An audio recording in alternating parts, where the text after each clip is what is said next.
Hello বন্ধুরা, তোমরা সবাই কেমন আছো? আবারও দেখো আজকে একটা নতুন প্যান্ডেল নিয়ে তোমাদের সামনে চলে এসেছে। পঞ্চমীর রাত, ভিড় একেবারে উপচে পড়ছে। আর পৌঁছে গেলাম আমি কোথায় বলো তো? চেতলা অগ্রণীতে। চেতলা অগ্রণীর এবারে দুর্গাপুজোর থিম অমৃত কুম্ভের সন্ধানে, বহুমুখী থেকে একমুখী। প্রচুর রুদ্রাক্ষ, শুধু রুদ্রাক্ষ আর রুদ্রাক্ষ। 3 কোটি রুদ্রাক্ষ দিয়ে তৈরি এই মণ্ডপ। পূজা মণ্ডপের ঠিক বাইরে নৃত্যের আকারে চলছে আরতি। আর এই যে তোমরা দেখছো সামনে, এই সাপটি ফনা তুলে রয়েছে শিব ঠাকুরের মাথার ওপরে। শিব ঠাকুরটি আর যে ফনা তুলে সাপটি রয়েছে সেটাও কিন্তু এই রুদ্রাক্ষ দিয়েই তৈরি। তোমরা নিশ্চয়ই দূর থেকে দেখতে পাচ্ছ শিব ঠাকুর আর তার মাথায় ফনা তুলে আছে এই সাপটি। আর সেটাই জড়িয়ে জড়িয়ে জড়িয়ে জড়িয়ে এই যে দেখো জড়িয়ে জড়িয়ে জড়িয়ে জড়িয়ে রয়েছে, দেখতে পাচ্ছ? আর ওই দেখো দূরে নৃত্যের আকারে চলছে আরতি নাচ। এ এক অপরূপ দৃশ্য যা প্রত্যেককে মুগ্ধ করে। দেখো আমরা আস্তে আস্তে এই রুদ্রাক্ষের প্যান্ডেলের মধ্যে দিয়ে ভেতরে যাচ্ছি, আর মাঝে মধ্যে সবাই বলে উঠছে হর হর মহাদেব। কী যে সুন্দর লাগছিল! এতটা ভিড় ঠেলে গিয়ে যখন দেখছি এই অপরূপ দৃশ্য, সত্যি ভীষণ ভালো লাগছিল। তোমাদের হয়তো অনেকেই দেখা হয়ে গেছে এই প্যান্ডেলটা, তবুও আমি তোমাদেরকে আরও একবার শেয়ার করলাম। আমি আমার মতো করে বললাম, তোমরা দেখো। এই দেখো শিব ঠাকুরটা দেখতে পাচ্ছ? দেখো শিব ঠাকুর, আর এই দেখো নিচ থেকে জল বেরোচ্ছে। জলের ওপর শিব ঠাকুরকে বসানো হয়েছে।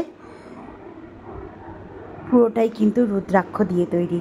আর এই প্যান্ডেলটা 3 কোটির ওপরে রুদ্রাক্ষ দিয়ে তৈরি হয়েছে। দেখো, এই দেখো, এই যে এখানে আরতি চলছে।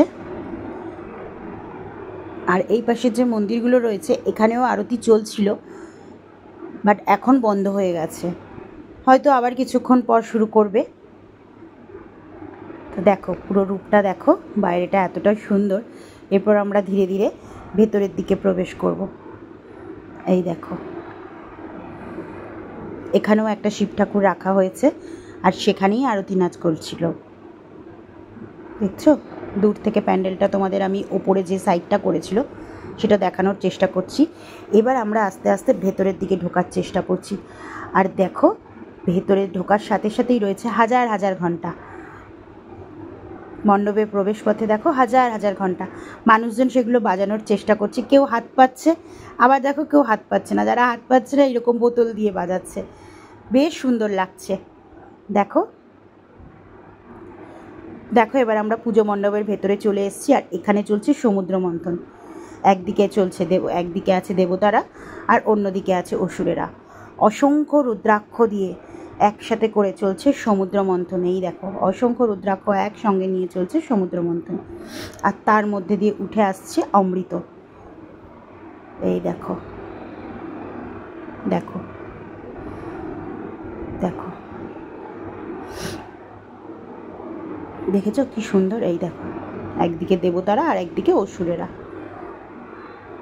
দেখো এইদিকে দেবতা আর অন্য দিকটা অসুরেরা। দেখলে? আমি জানি না কতটা তোমাদেরকে বোঝাতে পারছি। আর ঠিক সমুদ্রের পাড়ে মা দুর্গা বসে আছেন তার সমগ্র পরিবার নিয়ে। দেখো সমুদ্রের পাড়ে মা দুর্গা বসে আছেন তার সমস্ত পরিবার নিয়ে। দেখো কি অপরূপ দৃশ্য! পুরোটাই তোমাদের সাথে শেয়ার করলাম। জানি না তোমাদেরকে কতটা আমি বোঝাতে পারলাম। আমি আমার মতো করে বললাম, তোমরা দেখো। দেখো এত ভিড় যে তোমাদেরকে আমি বলে বোঝাতে পারবো না।